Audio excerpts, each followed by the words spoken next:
Good morning dear student. आज हम electrostatics में लेक्चर नंबर 23 पढ़ाने जा रहे हैं। आप लोग कैसे हैं? सभी लोग ठीक ही होंगे। किसी के मन में दुविधा है कि एग्जाम कब होगा 12th का, तो आप ये चीज़ तो ध्यान में रखिए ही कि कभी भी फरवरी में एग्जाम नहीं होने जा रहा है, अप्रैल मई में ही एग्जाम 12th का होगा। तो कोई भी स्टूडेंट प्रेशर नहीं लेंगे इस बात का कि 12th का बोर्ड कब होने वाला है। आज हम इसलिए इस वर्ड को क्लास में दोहरा दिए हैं कि एग्जाम आप लोग का मार्च के बाद ही होगा, क्योंकि सेशन अब अप्रैल से अप्रैल चलने वाले हैं। अब आज हम लोग बात करने जा रहे हैं सुपरपोजिशन ऑफ चार्ज। जैसे पिछले क्लास में आप लोग को पढ़ाए थे अर्थिंग के विषय में, हमने अर्थिंग के विषय में सिंपली पढ़ाए कि जब भी किसी भी प्लेट को सरफेस को हम अर्थ करते हैं तो उसका पोटेंशियल का वैल्यू 0 होता है।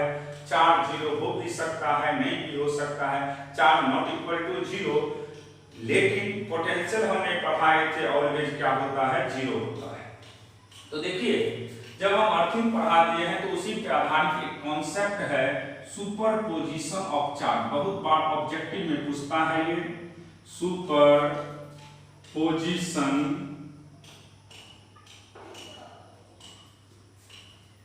Of charge. Superposition of charge के विषय में अभी हमें पढ़ाना है। देखिए आपके पास मान लीजिए 2 प्लेट है, एक प्लेट ये है और दूसरा प्लेट आपके पास ये है। आपके पास यहाँ पे 2 प्लेट हैं,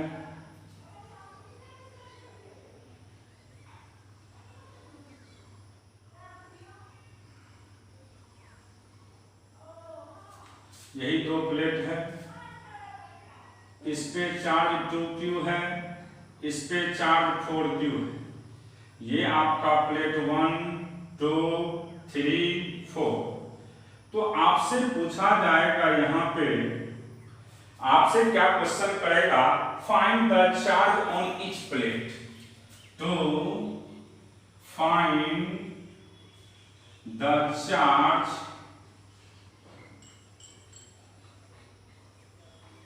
ऑन ईच प्लेट। तो अब आपको ये भी पता है कि जब 2 प्लेट एक दूसरे के नियर है तो निश्चित चार्ज का इफेक्ट पड़ेगा। इस प्लेट का इफेक्ट उस पे पड़ेगा, उस प्लेट का इफेक्ट इस पे पड़ेगा।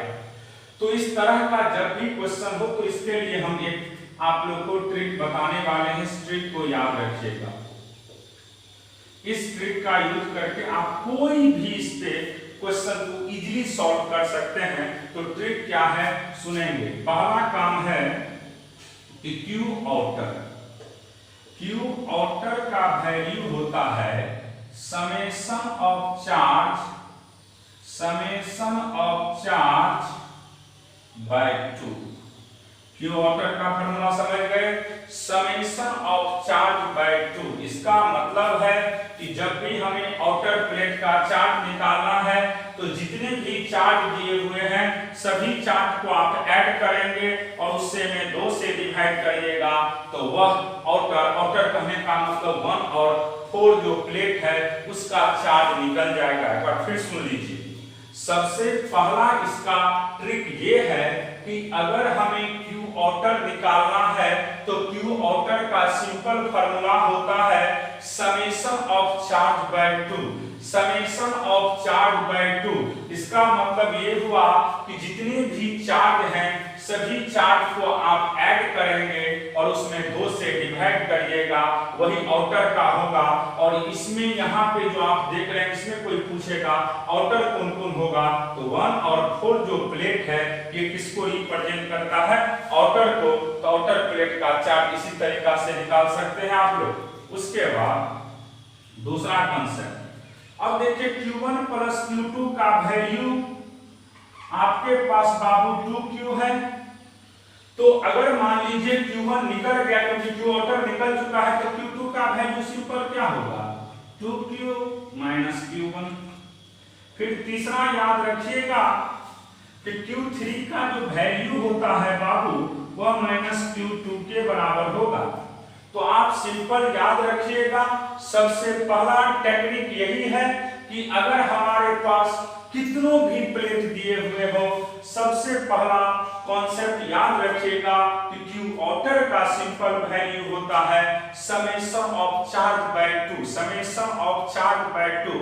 इसका मतलब हुआ कि सभी चार्ज को जोड़ दीजिएगा और उसमें 2 से भगा दे दीजिएगा तो वह निकल जाएगा Q outer का। अब 1 और 2 मिला करके चार्ज दिया रहेगा, 1 निकल जाएगा तो 2 निकल जाएगा। 2 का नेगेटिव किस पे होगा 3 पे, 4 का नेगेटिव किस पे होगा 5 पे। इस तरह से हम किसी भी क्वेश्चन को सॉल्व कर सकते हैं। तो हमें लगता है कि आप लोग को अब टेक्निक समझ में आ चुका है। टेक्निक पहला यही होता है कि जब भी हमें आउटर चार्ज निकालना है तो जितने भी चार्ज दिए हुए हैं सभी चार्ज को आप ऐड करिएगा और ऐड करके उसमें किससे भगा देंगे 2 से, वह किसका निकलेगा आउटर का। जब आउटर निकल जाएगा तो इसी तरीका से हम इसको सॉल्व कर सकते हैं। अब जैसे हम यहाँ पे इस क्वेश्चन को सॉल्व करने का वे समझा रहे हैं, देखिए फिर इस और क्वेश्चन सब देंगे। जैसे हम सॉल्व कर रहे हैं तो देखिए ध्यान से बाबू, आउटर कहने का मतलब हो गया Q1 और Q4, और अब Q1 और Q4 का वैल्यू निकालना है तो सबको जोड़ दीजिए। 2Q प्लस 4Q बाय 2, तो 6Q बाय 2 3Q हो गया, यानी 1 पे भी 3Q हो गया और 4 पे भी 3Q हो गया। अब देखिए Q1 प्लस Q2 का सम कितना है बाबू 2Q, तो Q2 का बात करिएगा तो 2Q माइनस Q1, तो 2Q में से 3Q को घटा दीजिए माइनस Q हो जाएगा। उसके बाद Q3 की बात करिएगा तो Q3 का वैल्यू होता है माइनस Q2, फिर यहाँ पे माइनस और माइनस Q, तो इसका सिंपल वैल्यू हो जाएगा Q, और Q4 तो निकल गया है। अब चेक कैसे करते हैं ये भी समझिए। ये दोनों 1 और 2 का सम 2Q है, 1 अगर 3Q है तो इसको क्या होना पड़ेगा माइनस Q, ताकि दोनों को जोड़िएगा तो 2Q के बराबर हो। ये दोनों का सम 4Q होना चाहिए। आपके पास Q4 पे निकल चुका है 3Q, इस पे कितना होगा ताकि जोड़िएगा तो 4Q हो जाएगा, तो Q हो जाएगा, तो निश्चित दोनों को जोड़ेंगे तो 4Q हो जाएगा। तो इसी तरीका से हम क्वेश्चन सॉल्व करते हैं। कॉन्सेप्ट हमें लगता है क्लियर हो गया होगा। अब जैसे मान लीजिए नेक्स्ट क्वेश्चन हम दे रहे हैं, इसी पे कुछ भी दिया रहे, सबसे पहला काम है कि सभी चार्ज को जोड़िएगा, उसमें 2 से भागा दीजिएगा तो वह किसका निकल जाएगा आउटर का। जैसे देखिए next question, to find the charge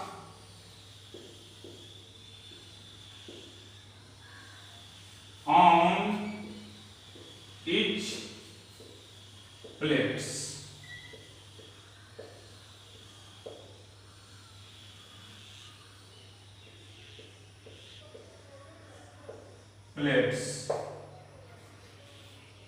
जैसे देखिए ये आपके पास 2Q, ये मान लीजिए आपके पास माइनस 4Q और ये आपके पास 6Q दिया हुआ है। तो आपको जितने भी प्लेट है सभी पे निकालना है चार्ज का वैल्यू। देखिए आपके पास फर्स्ट 1 2 जो प्लेट है उसका सम कितना है 2Q, 3 4 जो प्लेट है उस पे सम जो टोटल चार्ज है उसका वैल्यू कितना है -4Q, 5 और 6 जो प्लेट है उस पे चार्ज कितना है 6Q। तो सबसे पहले आउटर की बात करेंगे। आउटर कहने का मतलब 1 और 6, इसका सिंपल वैल्यू होगा सभी चार्ज का सम, तो 2Q minus 4Q plus 6Q bye 2। बाबू इसको जोड़िएगा तो ये हो जाएगा 4Q बाय 2 यानी 2Q। अब 2Q निकल गया, 1 और 2 का सम, तो निश्चित है Q1 प्लस Q2 का सम कितना होगा बाबू 2Q। 1 का निकल गया है 2Q, तो Q2 का वैल्यू क्या हो जाएगा 2Q माइनस Q1। और 2q में से 2q को घटा दीजिए तो 0 हो जाएगा। फिर इसी तरीका से हम अगर बात करते हैं Q3 तो Q3 का सिंपल वैल्यू होगा -Q2 के बराबर और Q2 का वैल्यू 0 हो गया तो निश्चित इसका भी वैल्यू 0 होगा। तो Q3 0 हो गया, Q3 प्लस Q4 का वैल्यू -4Q होना चाहिए तो Q4 का सिंपल वैल्यू आपको -4Q ही होगा। उसके बाद 5 की बात करते हैं तो Q5 का वैल्यू -Q4 के बराबर होगा तो माइनस और माइनस क्या हो जाएगा बाबू प्लस, तो ये 4Q हो गया। अब देखिए इन दोनों को जोड़िएगा, इसका वैल्यू 4Q इसका वैल्यू 2Q, जोड़ने के बाद कितना होगा 6Q, सेटिस्फाइड कर रहा है, इसका मतलब सही है। एक बार सिंपल वे में समझिए। सबसे पहला काम क्या करना है, सभी चार को जोड़ दीजिएगा, 2 से भागा दे दीजिएगा और आउटर का निकल जाएगा। आउटर कहने का मतलब 1 का निकल गया और 6 का निकल गया, 1 का भी निकल गया और 6 का, और इन दोनों का सम 2Q होना चाहिए। तो ये अगर मान लीजिए जो भी है इसमें से इसको 1 को घटा दीजिएगा तो 2 का निकल जाएगा, 2 का माइनस किस पे होता है 3 पे, 3 और 4 का सम ये होगा, 4 का उल्टा 5 पे। इस तरीका से आप जितनी भी प्लेट दिए हुए रहेंगे सभी प्लेट पे चार्ज का वैल्यू इजीली आप निकाल सकते हैं। इस पे बिना पेन उठाए भी क्वेश्चन लोग बनाता है। अब जो हम बताने जा रहे हैं उसमें पेन का जरूरत नहीं पड़ेगा, सब पे भी नहीं पड़ता, लेकिन अब बिना पेन उठाए आप लोग भी बनाने का कोशिश करिएगा। देखिए कैसे, तीसरा क्वेश्चन है ये, जैसे मान लीजिए आपके पास प्लेट है, एक प्लेट ये है,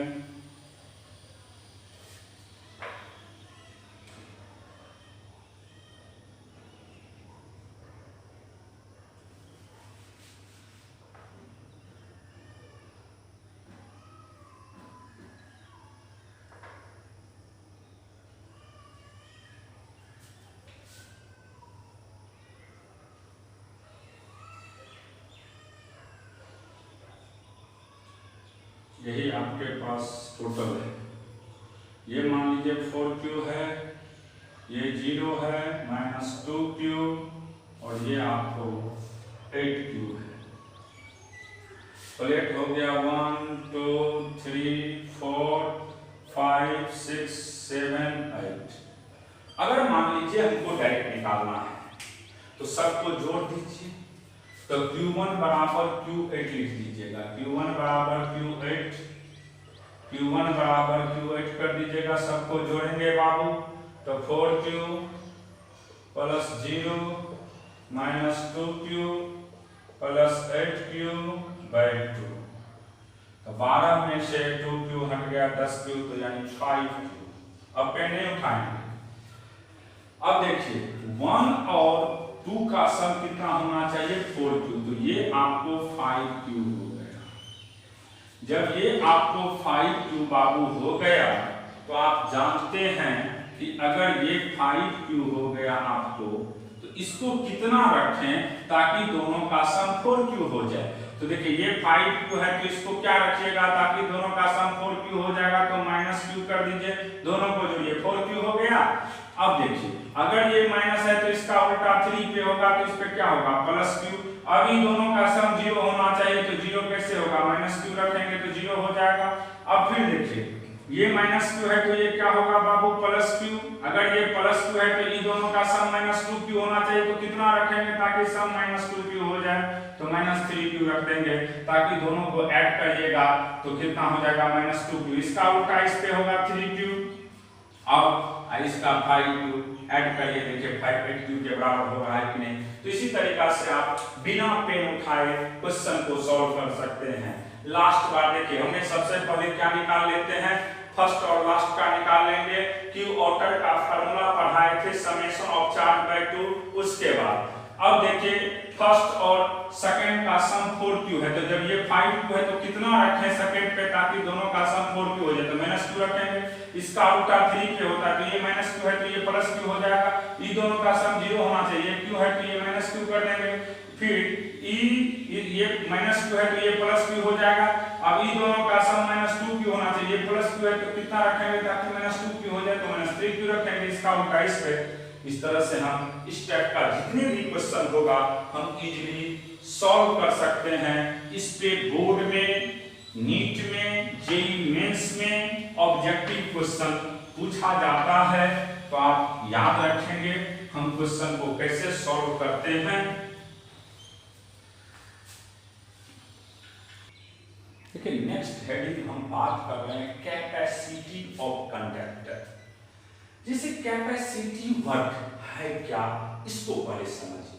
जैसे कोई कंटेनर है तो आप कहते हैं कि इसमें 5 लीटर का कैपेसिटी है, इसका मतलब है कि उस कंटेनर में कितने लीटर आ सकता है, चाहे कोई भी लिक्विड पार्टिकल हो तो 5 लीटर आ सकता है। उसी तरीका से जब कैपेसिटी ऑफ कंडक्टर की बात करते हैं तो कंडक्टर में कितनी चार्ज स्टोर होगा उसी को हम किसके नाम से जानते हैं, कैपेसिटी ऑफ कंडक्टर। क्योंकि आप जानते हैं कि कंडक्टर क्या स्टोर करता है, चार्ज, और कैपेसिटी का मतलब होता है क्षमता, तो वह कितना चार्ज को स्टोर करता है, इसी को समझाने की जो वे है उसी का नाम क्या है, कैपेसिटी ऑफ कंडक्टर। तो डेफिनेशन लिखिएगा, the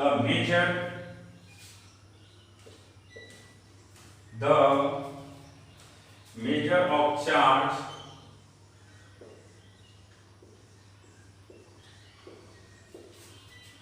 of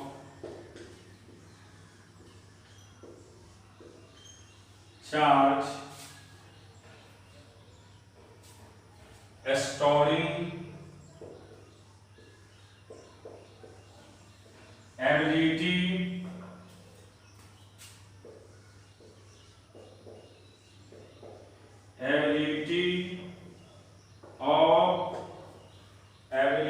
of a conductor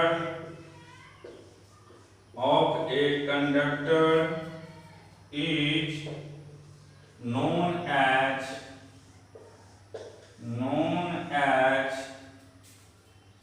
its capacity।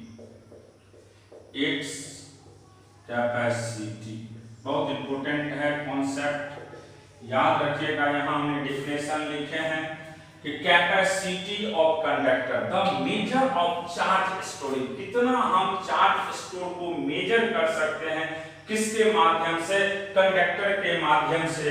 उसी एबिलिटी को हम किसके नाम से जानते हैं, कैपेसिटी ऑफ कंडक्टर के नाम से। किसके नाम से, कैपेसिटी ऑफ कंडक्टर के नाम से। तो क्लियर हो गया डेफिनेशन, सिंपल याद रखिएगा। कोई भी कंडक्टर जितने भी चार्ज को स्टोर करते हैं उसकी जो एबिलिटी होता है उसी को हम किसके नाम से जानते हैं, कैपेसिटी ऑफ कंडक्टर के नाम से। किसके नाम से बाबू, कैपेसिटी ऑफ कंडक्टर के नाम से। अब देखिए इसके बाद इसी में कि कोई कंडक्टर है तो कैसे क्या होता है। जैसे देखिए मान लीजिए ये आपके पास कोई कंडक्टर है, ये कंडक्टर है बाबू। अब कंडक्टर में क्या करते हैं, हम चार्ज को बढ़ा रहे हैं, तो जैसे ही चार्ज को बढ़ाएंगे वोल्टेज भी इसका क्या करेगा, इंक्रीज करेगा। तो सिंपल याद रखिएगा कि चार्ज को, अगर कंडक्टर के चार्ज को आप बढ़ाते हैं तो वोल्टेज भी बढ़ेगा, और चार्ज को अगर घटाते हैं तो वोल्टेज भी घटेगा। इसका मतलब ये हुआ कि चार्ज जो है वह डिपेंड करता है किस पे, वोल्टेज पे। आप ये भी कह सकते हैं वोल्टेज किस पे डिपेंड करता है, चार्ज पे। वोल्टेज किस पे डिपेंड करता है, चार्ज पे, क्योंकि एक दूसरे के ये डायरेक्टली प्रोपोर्शनल है। आप ऐसे भी याद रख सकते हैं कि चार्ज और वोल्टेज एक दूसरे का हमेशा क्या होता है, डायरेक्टली प्रोपोर्शनल। तो Q directly proportional to voltage. जैसे ही प्रोपोर्शनलिटी कांस्टेंट को हटाते हैं C आ जाता है और इसका सिंपल वैल्यू हो जाता है Q बराबर C into V, where C को हम लोग कहते हैं प्रोपोर्शनलिटी कांस्टेंट। प्रोपोर्शनलिटी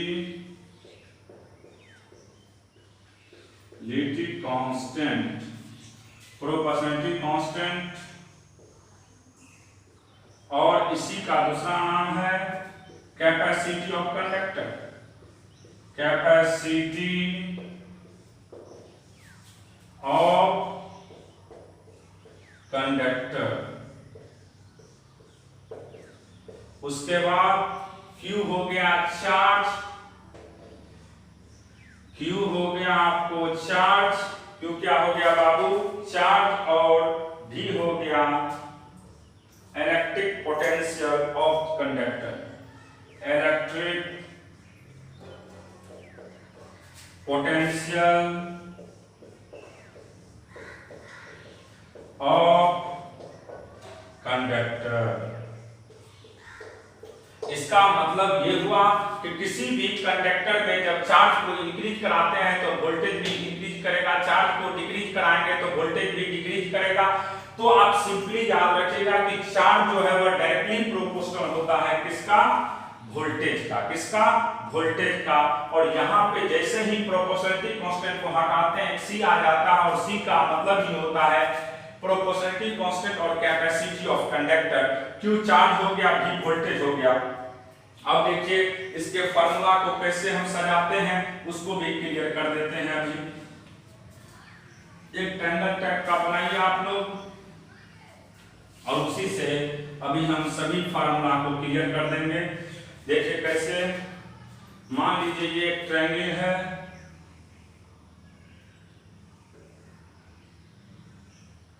अब देखो बाबू ये आपका ये हो गया ऊपर में चार्ज और नीचे में हो गया एक तरफ C और दूसरे तरफ V। अगर बात करिएगा Q बराबर, तो Q बराबर सिंपल कहिएगा आप लोग C इंटू V। अगर आप बात करते हैं C बराबर तो C का वैल्यू Q बाय V। अगर आप बात करते हैं V का तो V बराबर Q बाय C। तो सिंपल याद रखिएगा फार्मूला हम इसी तरीका से बनाते हैं। ट्रायंगल बना लीजिएगा, ऊपर में चार्ज दीजिएगा, नीचे में C भी दीजिएगा, ऊपर में चार्ज नीचे में C भी। Q बराबर C V हो गया। C का वैल्यू की बात करेंगे तो Q बाय V, और V का वैल्यू की बात करेंगे तो Q बाय C। क्लियर हो गया? तो आप जब भी इस फार्मूला को कोई भी डॉट को तो सिंपल वे में याद रखिएगा कि बनाने का तरीका, एक ट्रायंगल बना लेंगे, ऊपर में Q देंगे, नीचे में C भी देंगे, और इजीली हम लोग इसी तरीका से लिख देंगे जितने भी फार्मूला है। अब जो सबसे ज्यादा बार बोर्ड में 2 मार्क्स में पूछा जाता है वह है कि कंडक्टर किस किस चीज पे डिपेंड करता है। Capacity of conductor depend upon. Revision कर दीजिएगा, ये बोर्ड का बहुत इंपॉर्टेंट क्वेश्चन है 2 मार्क्स में, 12th बोर्ड में बराबर पूछा जाता है। यहां पे लिखेंगे capacity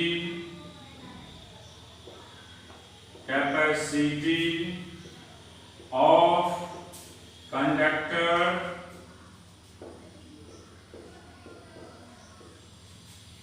depend upon the following,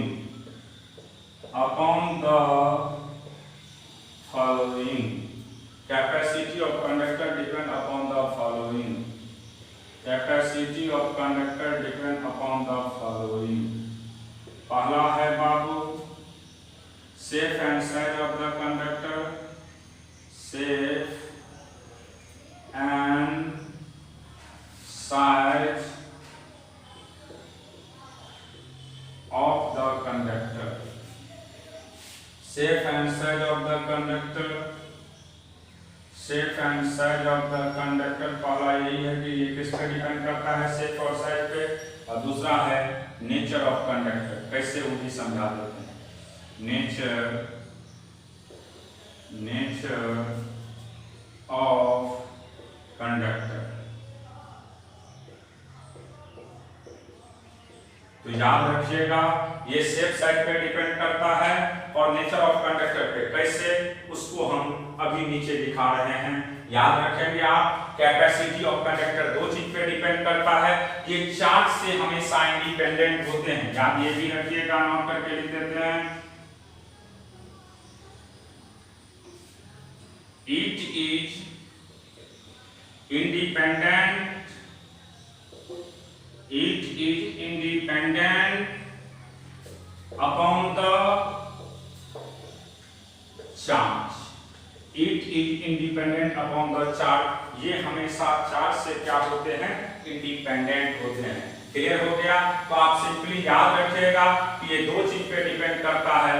पहला है इसका शेप और साइज, पहला है इसका शेप और साइज, दूसरा है ये nature of conductor. Nature of conductor का मतलब होता है मीडियम ऑफ कंडक्टर। जैसे हम आपको समझा देते हैं नीचे में कि कैसे आप समझेंगे कि इस ये डिपेंड शेप और साइज पे करता है, उसी को समझाने के लिए फिगर बना रहे हैं। देखिए बाबू, ये एक कंडक्टर है, इसका रेडियस मान लीजिए r दिया हुआ है। तो आप जानते हैं ये कंडक्टर है। अभी ये कहां पे रखा हुआ है बाबू? एक कंटेनर है और कंटेनर में एयर भरा हुआ है। क्या है इसमें? एयर। अब देखिए, Q directly proportional to V,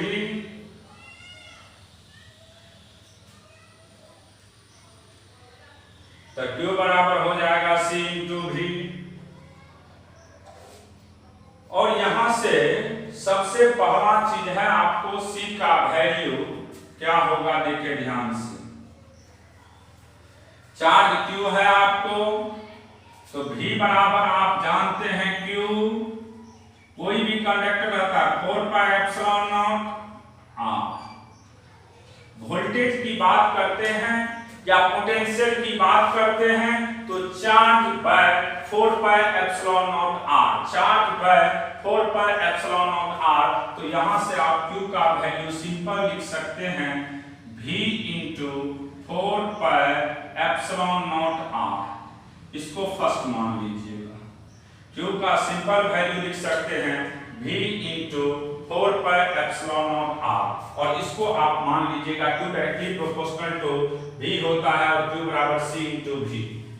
तो देखिए यहां से बाबू, जब हम कंपेयर करते हैं, comparing in equation, comparing in equation first and second, तो कैपेसिटी का वैल्यू, C का वैल्यू निकल जाएगा 4 pi epsilon naught r।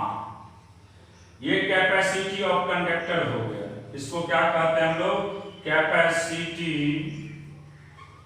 Capacity of conductor. तो यहां से आप देख रहे हैं कि कैपेसिटी ऑफ कंडक्टर का वैल्यू क्या हो गया? 4 पाई एप्सिलॉन नॉट r हो गया, 4 पाई एप्सिलॉन नॉट r हो गया, 4 पाई एप्सिलॉन नॉट r हो गया। r हो गया रेडियस। रेडियस का मतलब ये होता है शेप और साइज। जितना बड़ा साइज होगा उतना बड़ा उसका रेडियस होगा। साइज छोटा होगा तो निश्चित है रेडियस भी क्या होगा?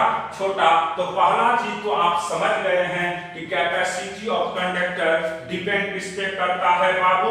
शेप और साइज पे, शेप और साइज पे। क्यों? क्योंकि यहाँ पे ये डायरेक्टली प्रोपोर्शनल r पे है, और r का मतलब ही होता है रेडियस, और रेडियस का मतलब ही होता है शेप और size.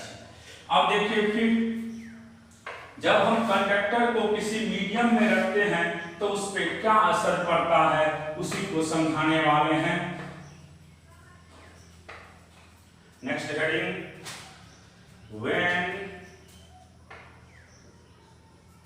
when conductor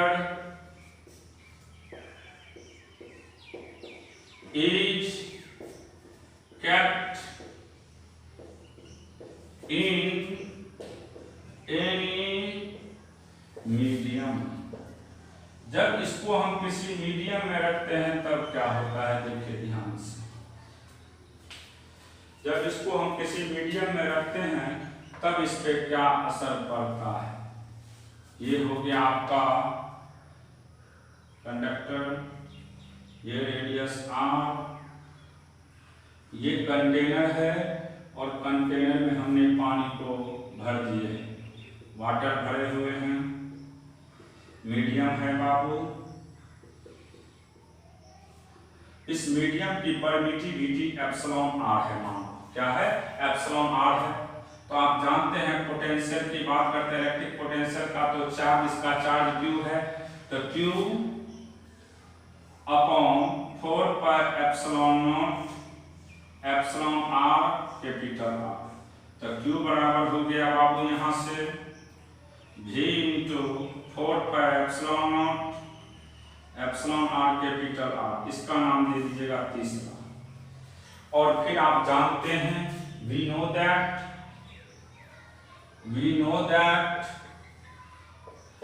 Q directly proportional to V और Q बराबर C इंटू V। चौथा नाम दीजिए इसको। अब कंपेयर करिएगा आप, comparing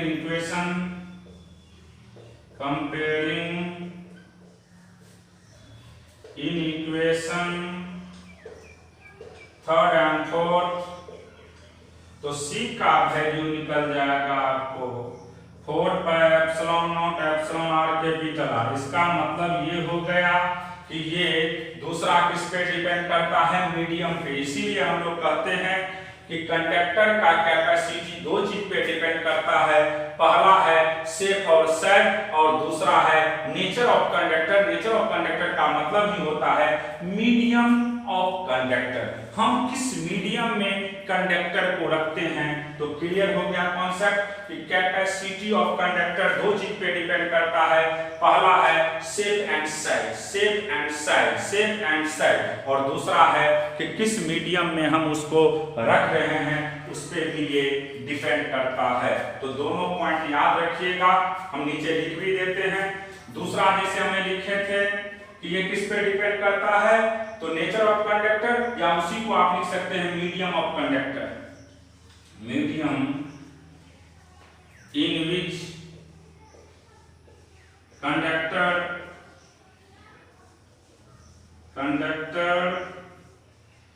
is kept, medium in which conductor is kept. तो याद रखिएगा कि कैपेसिटी ऑफ कंडक्टर दो चीज पे डिपेंड करता है, पहला हो गया शेप और साइज और दूसरा हो गया कि जिस मीडियम में हम इसको रखते हैं उस पे भी ये डिपेंड करता है, उस पे भी ये क्या करता है बाबू, डिपेंड करता है। तो दोनों पॉइंट हमने लिख चुके हैं। अब इसके बाद देखिए कुछ वैल्यू के विषय में समझिएगा। जैसे हमने बोले थे C बराबर क्या होता है बाबू, Q बाय V। तो यूनिट की बात करते हैं पहले, यूनिट ऑफ कंडक्टर कहिए या इसी को कैपेसिटर भी कहते हैं। तो चार्ज का कूलम होता है, इसका क्या होता है वोल्ट, कूलम पर वोल्ट, और इसी को हम फैराड के नाम से जानते हैं, जिसका सिंबल कैपिटल F का होता है। ये बहुत इंपॉर्टेंट है और ये बहुत बड़ा यूनिट होता है। फैराड जो है वह कंडक्टर यानी कैपेसिटर का बहुत बड़ा यूनिट होता है। अब देखिए इसका डायमेंशन की बात करिएगा। डायमेंशन ये पूछता है हमेशा कि कैपेसिटी का डायमेंशन यानी कि कंडक्टर या कैपेसिटर का डायमेंशन क्या होता है। तो QC बराबर क्या है आपके पास, Q बाय V, और आप लिख सकते हैं Q और V को लिख सकते हैं पोटेंशियल एनर्जी बाय चार्ज। अब देखिए Q स्क्वायर हो गया बाबू, ऊपर चला गया बाय पोटेंशियल एनर्जी। अब आप जानते हैं Q को हम लोग AT लिखते हैं या IT भी लिखते हैं, AT का स्क्वायर, और किसी भी एनर्जी का डायमेंशन हमने रखा चुके हैं ml square T minus 2, ml square T minus 2। तो इसको लिख सकते हैं m पे पावर माइनस 1 L का स्क्वायर, उसके बाद T पे पावर 4 A स्क्वायर, T पे पावर 4 A स्क्वायर, या आप इसको ये भी लिख सकते हैं m पे power minus 1 L square T पे पावर 4 I का स्क्वायर। तो याद रखिएगा ये दोनों डायमेंशन किसका हो गया, किसका डायमेंशन हो गया ये दोनों। तो ये दोनों डायमेंशन आपको मिल गया है किसका बाबू, कैपेसिटी ऑफ कंडक्टर कहिए, या आप ये भी कह सकते हैं कि कैपेसिटर का डायमेंशन। तो ये डायमेंशन क्लियर हो गया, यूनिट क्लियर हो गया। अब इसका वैल्यू समझिए, क्योंकि फैराड जो है वो बिगर यूनिट होता है। फैराड के विषय में कोई पूछेगा तो कहिएगा इसका जो वैल्यू होता है वो बहुत बड़ा होता है। फैराड का वैल्यू क्या होता है? बहुत बड़ा होता है। इसीलिए जब भी फिजिक्स में यूज होता है तो स्मॉलेस्ट टर्म इसका यूज करते हैं हम लोग, स्मॉलेस्ट टर्म। इसीलिए इसमें जनरली यूज किया जाता है माइक्रोफैराड का। माइक्रोफैराड, 1 माइक्रोफैराड का मतलब हो गया 1 × 10⁻⁻⁶ फैराड। उसके बाद हो गया दूसरा नैनोफैराड, इसका मतलब हो गया 1 × 10⁻⁹ फैराड। पिकोफैराड, पिकोफैराड इसका वैल्यू हो गया 4 × 10⁻, या 1 ही कर दो, 1 ही लिखिए, इसको भी 1 ही लिखिए। पिको का मतलब 12 होता है, तो ये याद रखिएगा क्योंकि फैराड बहुत बड़ा यूनिट होता है और फिजिक्स में हम स्मॉलेस्ट टर्म का यूज करते हैं। इसीलिए इसमें या तो माइक्रो का यूज होता है, नैनो का यूज होता है या पिको का यूज होता है। तो इस चीज को आप ध्यान में रखेंगे। अब इसके बाद है कि कंडक्टर कैसे एनर्जी स्टोर करता है, तो हेडिंग दीजिएगा energy store, energy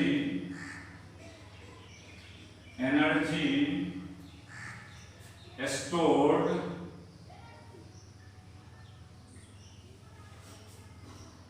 of energy stored of any conductor. Conductor कैसे एनर्जी स्टोर करता है? देखिए बाबू, ये सिंपली समझिए इनिशियल टाइम की बात कर रहे हैं। इसका रेडियस r है, capacity Q, capacity C, charge Q है और कैपेसिटी V। अब देखिए हम लोग क्या करते हैं, इन्फिनिटी से छोटा सा चार्ज लाते हैं, dq चार्ज लाते हैं। देखिए ये आपके पास कोई भी कंडक्टर है, इस कंडक्टर के पास इनिशियल टाइम में चार्ज Q है और वोल्टेज V है। इसका चार्ज Q है और वोल्टेज क्या है? V। हम क्या करते हैं, इन्फिनिटी से थोड़ा थोड़ा चार्ज लाते हैं। जब थोड़ा थोड़ा चार्ज लाएंगे तो निश्चित इस पे चार्ज का वैल्यू क्या होगा? बढ़ेगा।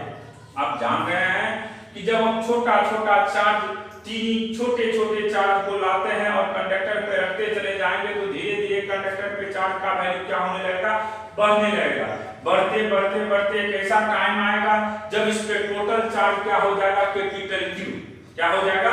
Capital Q। एक बार फिर सुनिए, आपके पास एक कंडक्टर दिया हुआ है, इनिशियल टाइम पे कंडक्टर का चार्ज Q है और उसका वोल्टेज V है। चार्ज Q है और उसका वोल्टेज V है। अब क्या करते हैं, इन्फिनिटी से, इसका ये सिंबल इन्फिनिटी को दर्शाता है, इन्फिनिटी से हमने क्या किए हैं, dq अमाउंट ऑफ चार्ज को लाना स्टार्ट किए हैं।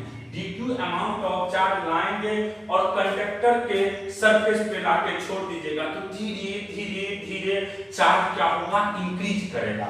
जब इंक्रीज करेगा करते करते जब एक ऐसा टाइम आएगा जब वह कंडक्टर का कैपेसिटी खत्म हो जाएगा तो वहां पे जो चार्ज आएंगे उसी को हम किसके नाम से जानेंगे? कैपिटल Q के नाम से। किसके नाम से? कैपिटल Q के नाम से। तो देखिए इसको कैसे हम डिफाइन करते हैं। देखिए बाबू, यहां से हम बात कर रहे हैं dU का, इसी को आप वर्क डन भी कहते हैं। किसको ला रहे हैं? dQ को। कहां से? V कहां पे लाए? पहले सरफेस पे। कहां से? इन्फिनिटी से। तो हमने पढ़ाए थे वर्क डन का सिंपल वैल्यू होता है Q। वर्क डन का सिंपल वैल्यू पढ़ाए थे, जिस चार्ज को लाते हैं वह, और जहां पे ले जाते हैं उसका पोटेंशियल माइनस जहां से लाए हैं उसका पोटेंशियल। तो dq V surface minus V infinity. अब फिर देखिए dq सरफेस पे आप जान रहे हैं बाबू इनिशियल टाइम में वोल्टेज क्या है V और इंफिनिटी पे क्या हो जाएगा 0। फिर देखिए dq, अब आपको पढ़ा चुके हैं C का वैल्यू क्या होता है, सॉरी V का वैल्यू q/c होता है, q/c माइनस 0 तो 0 ही हो जाएगा, तो यानी 1/c q dq, 1/c q dq, 1/c q dq। अब देखिए अब हम क्या करते हैं, इसका इंटीग्रेशन करते हैं। जब इंटीग्रेशन करिएगा, integrating both side, integrating both side, जब दोनों तरफ हम लोग इंटीग्रेशन करते हैं बाबू, तो देखिए क्या होता है, du का इंटीग्रेशन 0 से u बराबर 1/c q dq का इंटीग्रेशन 0 से q। अब देखिए du का इंटीग्रेशन u होता है 0 से u 1/c। अब जानते हैं q dq का इंटीग्रेशन q पे पावर 1 + 1/1 + 1 0 से q, तो यहां से u का u - 0 बराबर q² 1/c रहने दीजिए बाहर, q²/2। अब 0 से कैपिटल Q पुट करेगा तो पोटेंशियल एनर्जी का सिंपल वैल्यू होगा q²/2c। तो आपको याद ये रखना है कि स्टोर पोटेंशियल एनर्जी का सिंपल वैल्यू होता है q²/2c, q²/2c, q²/2c। तो स्टोर पोटेंशियल एनर्जी की बात करेगा कोई, तो आप सिंपल याद रखिएगा कि स्टोर पोटेंशियल एनर्जी का वैल्यू क्या होता है बाबू, q²/2c। तो हम लिख देते हैं यहां पे स्टोर पोटेंशियल एनर्जी, P का मतलब पोटेंशियल एनर्जी जिसको U कहते हैं, और इसका सिंपल वैल्यू होता है q²/2c, q²/2c। फिर इसको अगर बढ़ाना चाहते हैं तो q बराबर क्या लिखते हैं आप लोग, c × v पुट कर दीजिए। तो यहाँ पे बाबू और में लिखिएगा c²v²/2c, एक c से एक c कट गया तो 1/2cv²। अगर हम तीसरा फार्मूला की बात करते हैं तो 1/2cv × v, 1/2cv को q × v भी लिख सकते हैं। तो यहां से आप याद रखिएगा, ये हमने यूज किए हैं q बराबर c × v फार्मूला का। तो अब आपको निकल गया स्टोर पोटेंशियल एनर्जी का 3 वैल्यू, एक हो गया q²/2c, दूसरा हो गया 12cv², और तीसरा हो गया 12q × v।